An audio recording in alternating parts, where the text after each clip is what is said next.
자, 오늘은 야고보서 3장을 마치도록 하겠습니다. 참 지혜의 열매. 우리 상식적으로라도 지식과 지혜는 다르죠. 이런 예를 들어서 설명하면 어떨까요? 어느 감옥에 죄수 하나가 들어왔어요. 간수가 이렇게 며칠 살펴보니까 참 착하게 생겼고 태도로 봐서 그럴 사람이 아닌데 왜 저런 죄를 졌을까? 조금 더 살펴보니까 이 사람이 공부를 못했어요. 글을 몰라요. 무지해서 그렇구나. 그래서 짬짬이 간수가 앉혀놓고 글을 가리키는 겁니다. 글을 가리키다 보니까 배우는 입장에서도 그렇고 가르치는 입장에서도 그렇고 얼마나 보람 있겠어요. 그리고 배우는 입장에서는 막 경이로운 거예요. 이야, 이 글자 속에 이런 신천지가 있었구나. 신천지가 원래는 좋은 말입니다. 이제 이상한 쪽에서 쓰는 바람에 이게 참 말하기 불편한 표현이 됐는데, 야, 이런 게 있었구나. 그리고 이제 출소 날이 다 됐어요. 간수장이 너 다시는 이제 글도 배우고 했으니까 이런데 오면 안 된다. 사회 나가서 잘 지내야 된다. 우리 바깥에서 만나자. 여기서 만나는 일은 없기다. 그리고 다독거리고 보냈어요. 얼마 있다가 죄수 하나가 들어왔는데 유심히 보니까 그 친구예요. 간수장이 너무 실망을 했어요. 야, 너 어떻게 이럴 수가 있니? 너 나랑 약속은 잊었니? 너 밖에 나가서 생활하고 잘 살라고 글까지 가르쳐 줬는데, 그래, 이번에 죄목은 뭐냐? 공문서 위조로 들어왔습니다. 만든 얘기겠죠? 그러나 여기에 깊은 교훈이 있어요. 이 사람은 지혜가 없는 겁니까? 지식이 모자랐던 겁니까? 지혜가 없었죠. 그 지혜를 누군가 이렇게 정의를 했더라고요. 지식을 바르게 사용하는 인격과 기술의 총체다. 지식을 바르게 사용하는 인격과 기술의 총체. 히브리 말로 지혜를 호크마라고 합니다. 이 호크마라는 말은 단순히 하나님에 대한 정보를 듣고 안다라는 차원이 아니고 그것이 삶의 자리로까지 펼쳐지고 순종되어지고 녹아지는 실천의 자리까지를 히브리에서는 호크마, 지혜라고 얘기합니다. 왜 이런 논리가 가능하냐? 우선 성경에서는 여호와를 경외하는 것이 지혜의 근본이라고 그랬어요.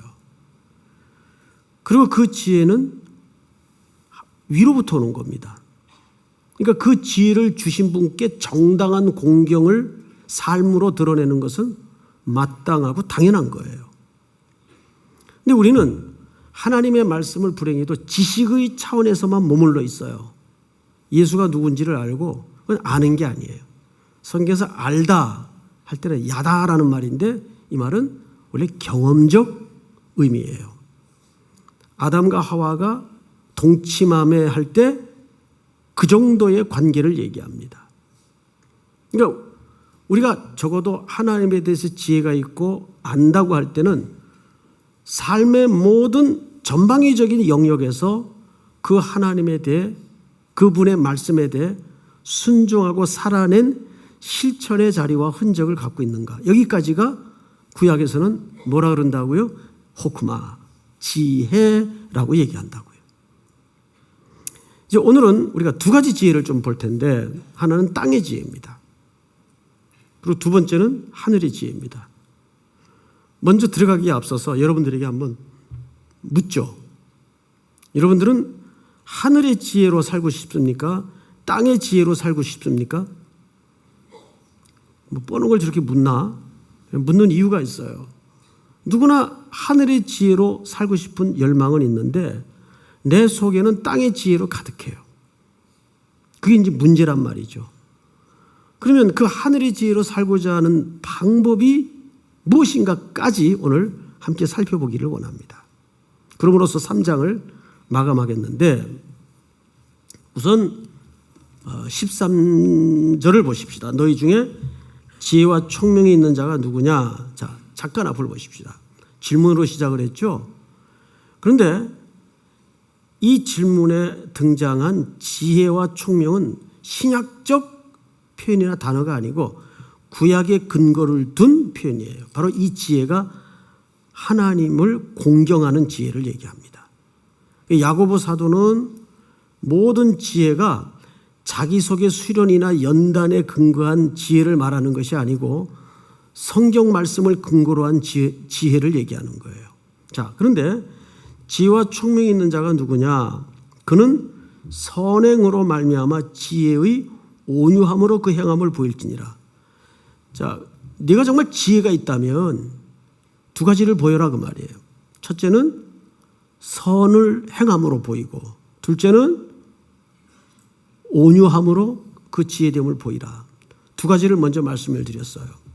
자, 여러분, 야고보서 1장 18절에 이거 야고보서 끝날 때까지 계속 강조할 내용이지만 하나님과 원수되고 불목되었던 우리를 그리스도의 피로 거듭나게 하셨는데 그거를 뭐라고 표현했는가 하면 진리의 말씀으로 우리를 첫 열매 되게 하시려고 낳으셨다 그랬어요.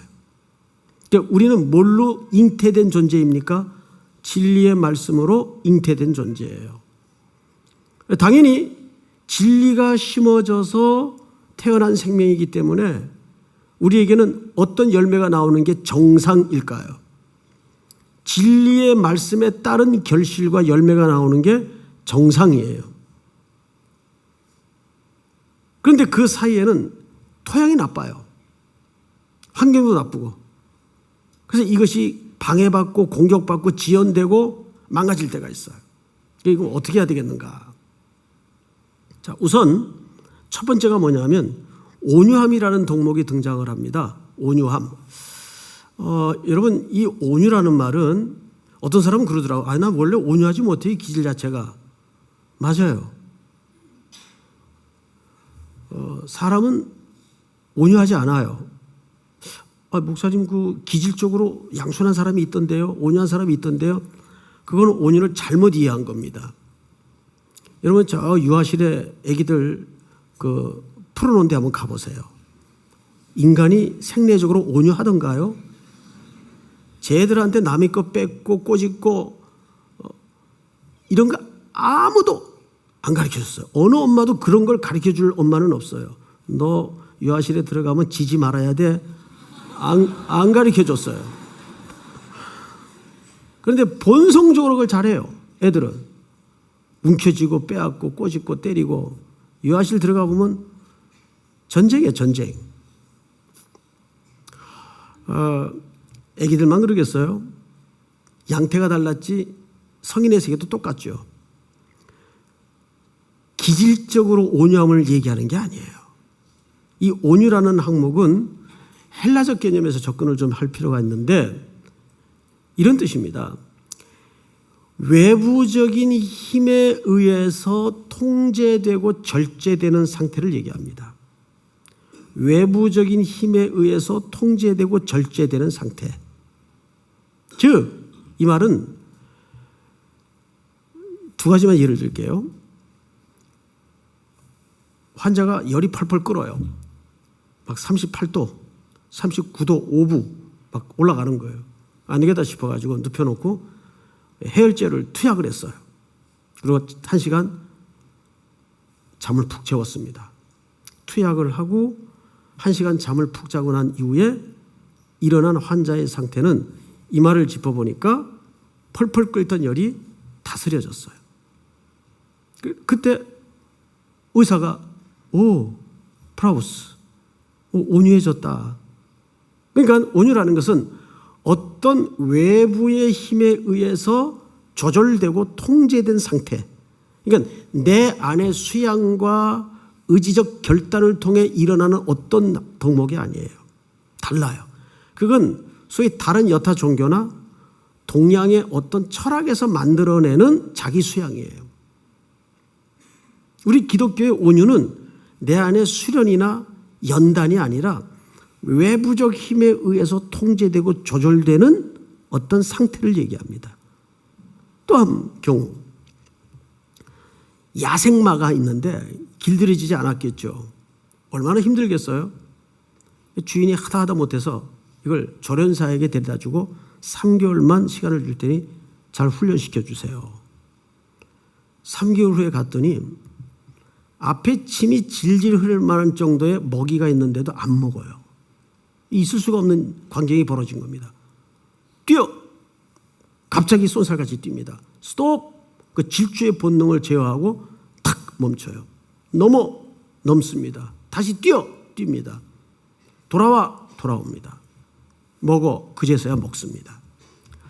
이때 달라진 이 야생마의 상태를 보고 주인이 프라우스, 조절되고 통제되었구나, 그런 표현을 쓰는 거예요.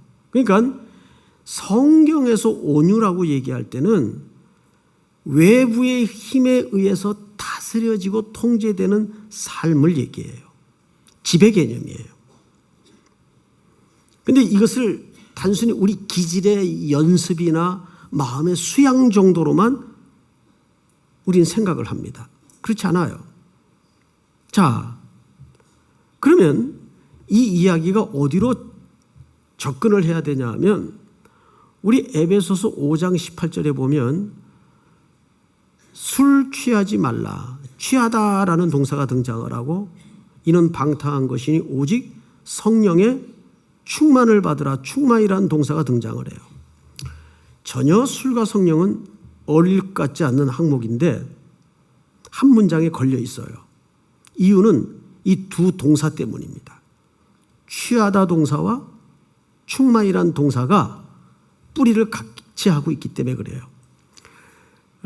여러분들이 술에 대해서 속는 게 하나 있어요. 술을 먹으면 왜 취하느냐? 보통 목구멍까지 술이 올라차서 양 때문에 취한다고 잘못 알고 있어요. 술은 양 때문에 취하지 않습니다.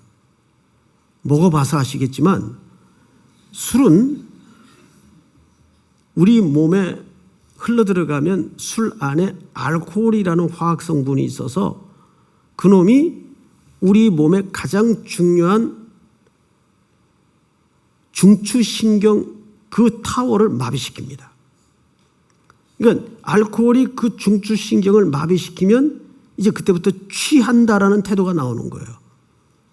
그때부터 사람이 개가 돼요. 평소 할 수 없는 짓들을 해요. 그러니까 용기가 없으면 뭐 먹고 들어가죠? 술 먹고 들어가는 거예요. 술에 지배되어서 술의 힘을 빌리는 거예요. 그러니까 술이 갖는 초점은 지배한다는 거죠. 이와 같이 오직 성령의 충만을 받으라는 얘기는 성령의 지배 아래 네 인생을 두라 그 말이에요. 왜? 하늘의 지혜는 성령의 지배 아래서 발생되기 때문입니다. 그래서 이 두 대비를 잠깐 살펴보겠는데 먼저 땅의 지혜를 한번 보도록 하십시다. 우리 14절을 좀 볼까요? 14절. 그러나 너희 마음속에 독한 시기와 다툼이 있으면 자랑하지 말라. 진리를 거슬러 거짓말하지 말라. 자, 여러분 네 가지 항목을 이어 붙여놨죠. 첫째 시기입니다. 둘째 뭐죠? 다툼입니다. 셋째 뭐죠? 자랑입니다. 네 번째는 거짓입니다. 우리 대충 한 네 가지 항목을 좀 설명을 듣도록 하겠습니다. 우선 땅의 지혜는 시기입니다. 시기라는 것은 사실은 컴플렉스에서 일어나는 마음의 태도예요. 그러니까 이것을 이렇게 얘기하더군요. 이기적인 욕망과 자기 열심. 그리고 이것을 가장 준엄하게 책망받았던 자들이 외식하는 자 바리새인들입니다. 또 요셉의 형들입니다. 사울입니다. 그런데 이분들이 전부 예수님에 대해서 진리에 대항했던 가장 근거가 뭔지 아세요? 시기하여. 시기하여 진리 앞에 비추어 놓으니까 자기 흉측한 모습이 자꾸 드러나는 거예요. 거울을 보니까 자꾸 자기의 문제점들이 들춰지고 밝혀지는 거예요. 이것이 예수를 공격하고 예수를 잡고자 했던 중요한 동인이었습니다. 누군가 이런 얘기를 했더군요. 이 시기를 또 다른 표현으로 무능력 질투증이다. 그러니까 나는 그렇게 실력이 안 돼. 그런데 상대방이 잘 되어가고 있고 성공한 열매는 싫어.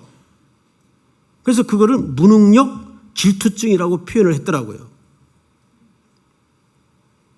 그 시기는 반드시 그래서 정의를 가장한 가면을 쓰고 분쟁과 다툼으로 들어옵니다. 그래서 시기 다음에 나온 동목이 뭐죠? 다툼이에요. 여러분 고린도 교회 상황을 보면 4개의 당파가 있었어요. 아볼로파, 게바파, 예수파, 바울파. 그들은 한 공동체 안에서 서로 사람이 주인이 되어서 넌 누구 파냐? 바울파다. 넌 누구 파냐? 예수파다. 넌 누구 파냐? 게바파다. 이렇게 당이 지어져서 경쟁을 하고 있었어요. 시기를 서로 일삼고 있었어요. 그 결과가 뭡니까? 마음과 뜻과 정성을 다해서 분쟁을 일으키고 싸움이 일어난 거예요. 그래서 고린도전서 1장을 보면 띄워주세요. 하나님께서 세상에 천한 것들과 멸시받는 것들과 없는 것들을 택하사 있는 것들을 폐하려 하시나니. 다 같이 시작. 이는 아무 육체도 하나님 앞에서 자랑하지 못하게 하려 하심이라. 이는 아무 육체도 하나님 앞에서 자랑하지 못하게 하려 하심이라. 우리 내면을 들여다보면 정직한 눈을 가진 자는 자랑할 게 없어야 됩니다.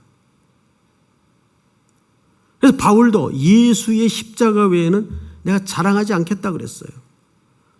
세상 사람들의 가치 기준으로 자랑할 거리를 들춰내면 나도 할 말이 많은 사람이다.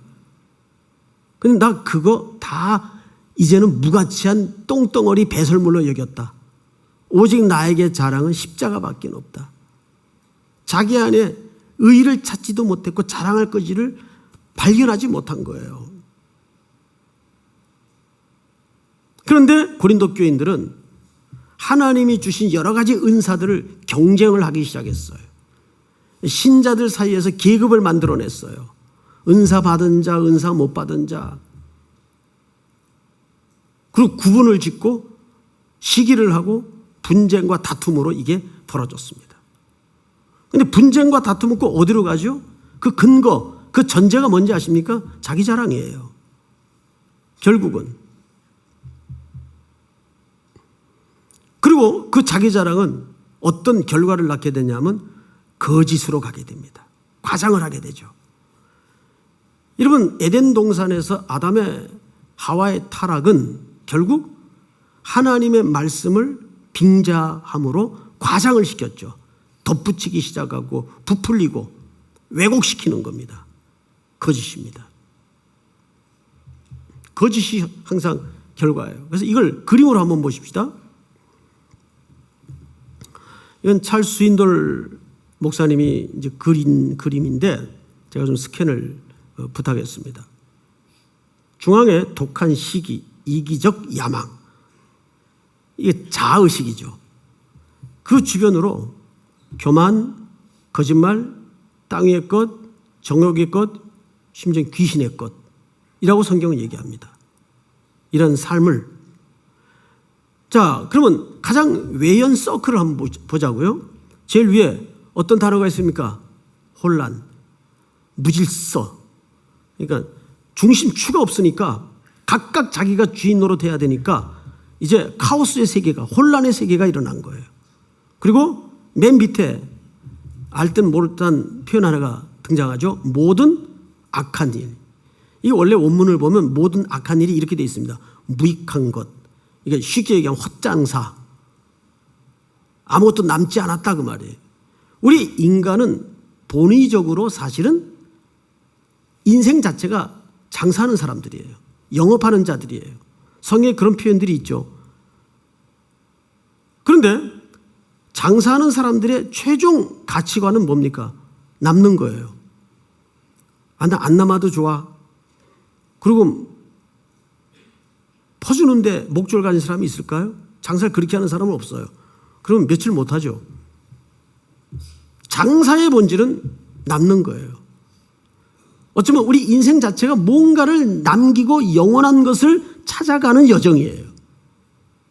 결국. 그러면 무엇이 영원할까요? 이게 이제 우리 인생의 순례길의 마지막 과정입니다. 무엇이 영원할까? 성경은 세 가지로 설명해요. 첫째, 하나님의 일이 영원해요. 둘째, 그리스도가 영원해요. 셋째, 그분의 말씀이 영원해요. 그러니까 이분을 인격적으로 연결되지 않고 만나지 않고 붙잡지 않으면 그 다음부터는 다 허망한 거예요. 아무것도 남지 않는 거예요. 여러분 마태복음 달란트 비유에 보면 한 달란트 원금을 그대로 땅에 묻었다가 가지고 온 그 종을 향해서 주인이 돌아와 결산할 때 뭐라고 그랬어요? 악하고 게으른 종아, 네가 그걸 가지고 장사를 하였더라면. 여러분, 주인의 의도는 5을 남겼냐 하나를 남겼냐 열을 남겼냐에 있지 않았어요. 중요한 것은 이 사람이 주인이 누군지를 몰랐어요. 그 결과가 그냥 땅에 묻었다가 가져온 거예요. 아무것도 남기지 않은 거예요.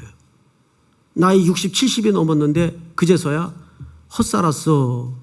그 재앙이 재앙. 그러니까 결국 인생은 무엇인가 영원한 걸 붙잡고 가는 싸움이에요. 그런데 그걸 세 가지로 설명했다고요.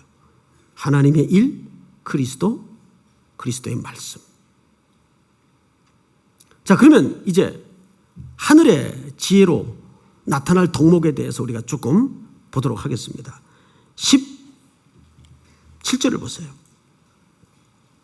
오직 위로부터 난 지혜는 첫째 뭐하고? 정결하고 그랬어요. 정결하고. 성결하고. 자, 앞을 잠깐 보십시다. 이 말도 이렇게 간단한 말은 아닌데 우리가 보통 성결하다 할 때는 거룩과도 좀 유사한 개념이긴 한데 홀리홀리한 그런 상태를 얘기하는 걸로 오해를 합니다. 성경에서 성결하다 할 때는 그 당시 이 단어를 쓴 그 용례를 좀 우리가 이해할 필요가 있어요. 포도주를 만들 때 이물질이 들어가지 않는 걸 얘기하는 거예요. 이물질이 들어가면 포도주의 순도가 떨어져요. 가치가 떨어집니다. 그래서 보통 포도주를 만들 때는 넓은 벌판에 바람 부는 데서 만듭니까? 밀폐된 공간에서 만듭니까? 밀폐된 공간에서 만들죠. 왜? 이물질이 들어가서는 안 되기 때문에. 이거를 영적으로 재해석해서 풀면 이런 뜻이 됩니다. 어떤 상황, 누구 앞에서도 오로지 주만 바라는 태도를 유지하는 걸 얘기해요. 내가 지금 어떤 공고함과 어떤 악한 상황에 내밀려 던져져 있다 할지라도 오로지 주만 바라보는 생활의 태도를 성결하다고 얘기하는 거예요. 신부의 정절의 가치는 어디에 있습니까? 매일 샤워하고 몸 깨끗이 하게 하고 목욕하는 것도 필요하겠지만 오로지 신랑만 바라는 태도가 가장 성결한 거예요. 그게 선결이 갖는 의미예요. 두 번째 항목이 뭐죠? 화평입니다. 화평. 로마서 12장에 보면 모든 사람과 더불어 할 수 있거든 모든 사람과 더불어 화평하라. 여러분 고린도후서 5장 17절에 유명한 구절 있죠. 그런즉 누구든지 그리스도 안에 있으면 새로운 피조물이라 이전 것은 지나갔으니 보라 새 것이 되었도다. 그러므로 하나님께서 그리스도로 너희를 화목해 하셨으니 또한 너희를 화목해 하는 직책을 맡기셨느니라. 우리를 건지신 이유는 우리에게 무슨 직책을 맡기기 위함이라고요? 화목해 하는 직책을 맡기기 위함이라고요. 그러면 생각을 해보자고요. 예수 그리스도가 십자가에 우리 죄값을 지불하여 죽으실 때 그 은혜로 우리는 하나님과 원수되었다가 화목하게 됐어요. 그렇다면 당연히 우리의 DNA는, 우리의 직책은 뭘로 거듭난 겁니까? 화목케 하는 직책을 맡은 자로서 거듭나는 거예요. 그런데 이 덕목은 로빈슨 크루소처럼 아무도 없는 인적 끊어진 무인도에서 벌어질 덕목이 아니에요. 이 화목이라는 덕목은 놀랍게도 북적대는 공동체 안에서, 또라이 가득한 직장 안에서 매일매일 겪어내야 되는 삶의 과제입니다. 무인도에서 화목이 무슨 필요가 있어, 혼자 있는데.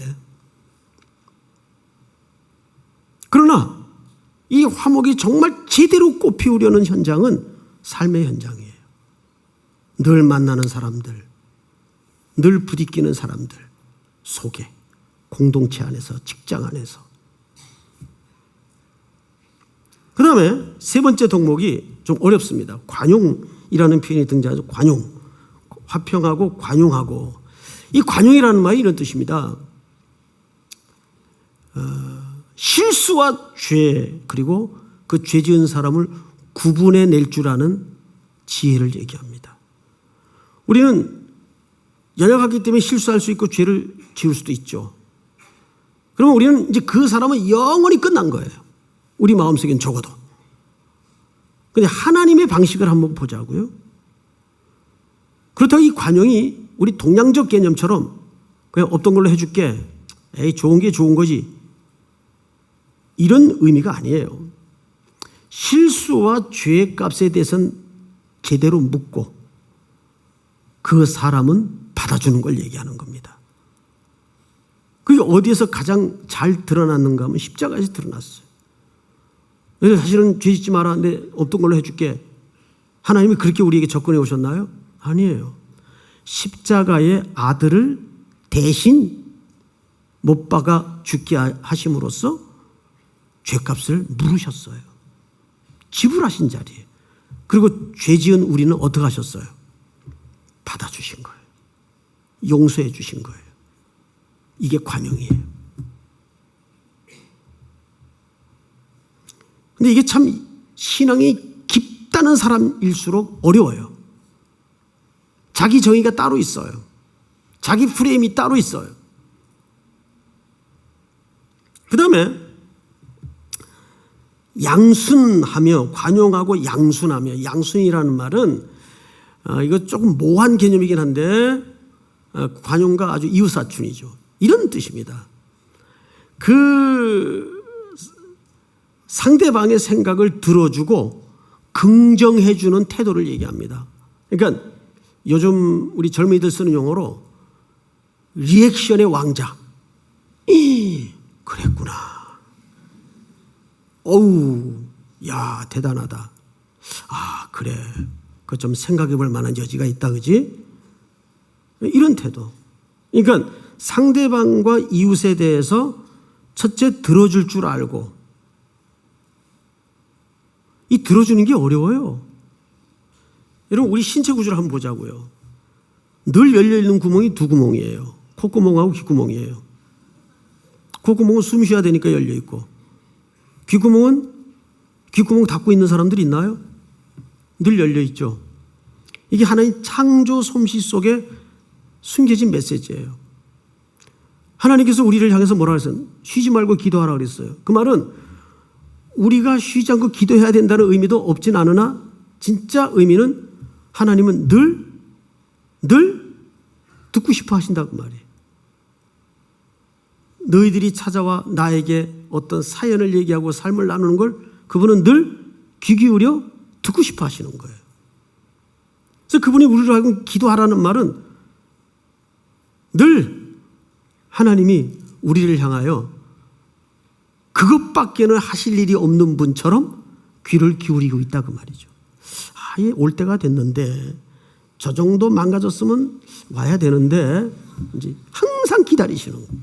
문 밖에 기대어서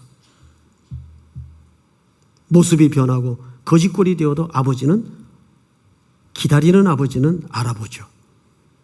한 걸음에 달려가지 않습니까?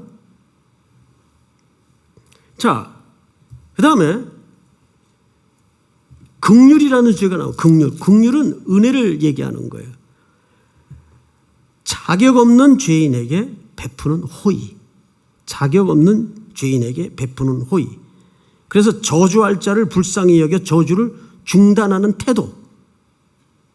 이런 걸 우리가 긍휼이라고 얘기합니다. 긍휼. 긍휼이라는 말을 찾아보면 재밌는 또 다른 의미가 하나 있는데, 그 어머니의 모성에서 불타는 듯한 이런 의미도 됩니다. 어머니의 모성에서 불타는 듯한. 솔로몬의 재판 속에 그 창기의 아기가 하나가 죽죠. 그리고 한 창기가 아이를 바꿔놓지 않습니까? 그 친엄마가 마음이 불타는 것 같아서, 그 원문을 보면 뜻밖에도 자궁이 불이 붙는 것 같아서, 그러니까 어머니의 모성을 그렇게 표현한 거예요. 이게 긍휼의 마음이에요. 우리 구원의 시작은 이 아버지의 마음에서부터 출발이 되었습니다. 우리를 긍휼히 여기셔서 독생자를 마다 않고 십자가에 죄값을 지불해 주신 겁니다. 그 사랑 이성으로 이해할 수 있어요? 근데 우린 이해는 안 되는데 믿죠. 믿어지죠. 그리고 이제 참 어려운 항목에 우리는 도달했습니다. 선한 열매가 가득하고 편견과 거짓이 없나니. 편견이 뭡니까? 편견을 쉬운 말로 재번역하면 이런 뜻입니다. 자기 고집. 역대 대통령 중에 이런 분이 계셨어요. 내가 다 해봤는데, 이 얼마나 그 허망한 얘기입니까? 그러니까 해봤는데라는 말은 그거밖에 모른다는 얘기거든요. 하나님이 얼마나 높고 넓고 깊습니까? 그런데 우리 특별히 신앙이 좋다는 사람들 가운데 이 프레임이 좁은 사람들이 그 프레임 안에 안 들어오면 전부 사입이고 이단이고 막 매도질을 해요. 이게 얼마나 무서운 짓입니까? 얼마나 어리석은 짓입니까?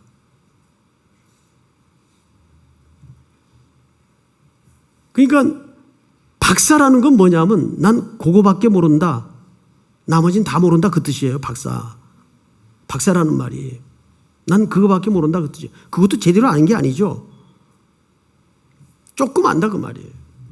그냥 넓고 넓은 바다에 물 한 바가지 이렇게 뜬 거 정도 수준밖에 안 되는 거예요.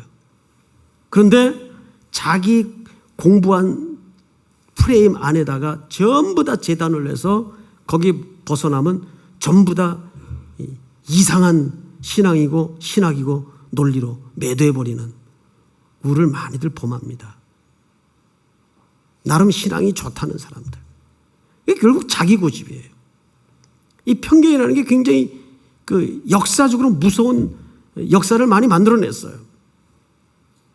이 어떤 사람은 기도할 때 보면 하나님을 막 야단쳐요. 막 혼내요. 그러면 안 된다고 막. 하나님이 그럴 것 같아요. 얜 뭐지?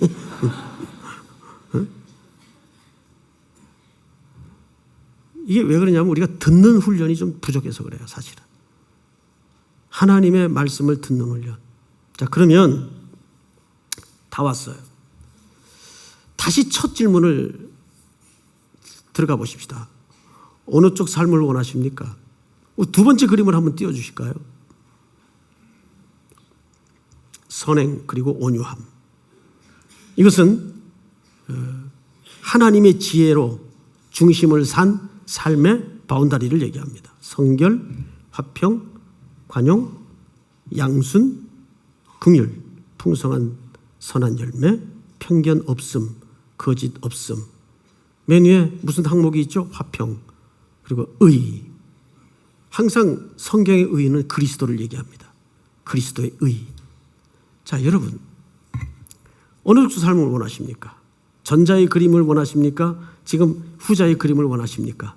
당연히 후자의 그림을 원하시겠죠? 그러면 어떻게 하늘의 지혜를 얻을 수 있을까요? 그 방법을 함께 공유하고 마치겠습니다. 디모데후서 3장을 띄워주세요. 다 같이 시작. 더 어려서부터 성경을 알았나니 성경은 능히 너로 하여금 그리스도 예수 안에 있는 믿음으로 말미암아 구원에 이르는 지혜가 있게 하느니라. 자, 여기서 좀 멈춰주세요. 지혜가 어디서 온다고 되어 있나요? 성경을 알았나니. 성경을 알았나니. 이 성경은 우리의 구체적인 삶에 어떻게 역사하시는가? 16절을 한번 보십시다. 모든 성경은 하나님의 감동으로 된 것으로. 여러분, 모든 성경이라는 것은 이 성경이 쓰여질 당시에 완성될 모든 성경까지를 얘기합니다.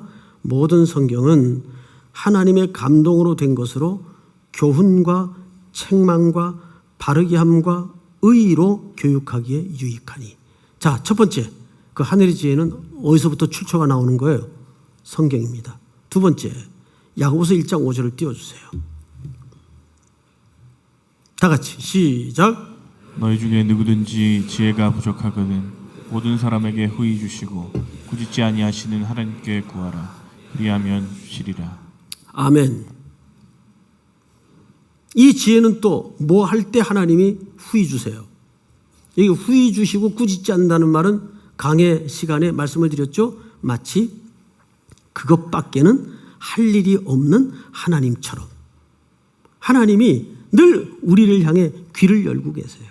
우리 귀를 뚫어놓으신 것처럼. 이 우리의 구조 속에 하나님의 마음이 담겨져 있는 거예요. 두 가지네요.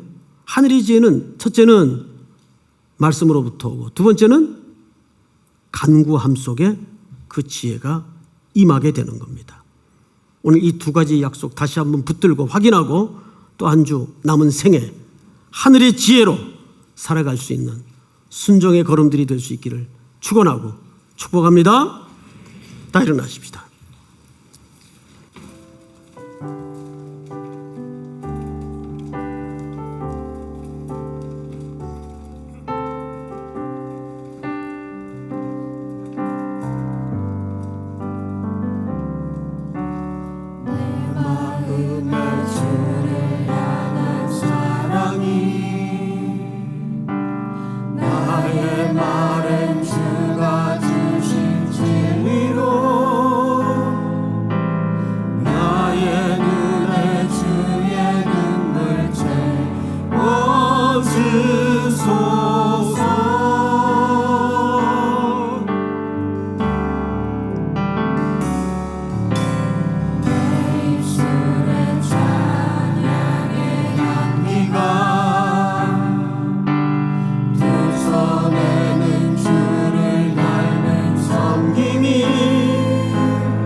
조용히 눈을 감고 여러분들과 나누고 싶은 기도의 제목에 귀를 기울여 보십시다. 우리가 늘 마무리 기도할 때면 이웃과 타인을 위한 어떤 일을 위한 기도가 주된 제목이었습니다. 오늘은 특별히 우리 가까이에 늘 머물러 있는 장애인들을 위해서 기도하십시다. 평생 불편한 몸으로 늘 우리 옆에 있는데 우리는 미처 그들의 절실한 필요 또 그들의 절실한 마음을 너무 헤아리지 못했습니다. 두 번째는 자신을 위해서 좀 기도하십시다. 우리 속에는 하늘의 지혜로 살아가고 싶은 욕망이 큰데 여전히 이 내면에 자아가 주인 노릇하는 내용들이 가득해요. 땅의 지혜가 가득하다는 얘기입니다. 철저히 외부적인 힘, 성령의 통제를 통해서 조절되고 순종되어지는 하늘의 지혜를 사는 덕목들이 우리의 전 생애 속에 계속 확대되고 순종되어지며 나타날 수 있도록 인도해 주시옵소서. 우리 한번 주여 부른다면 소리내어 통성으로 기도합니다. 주여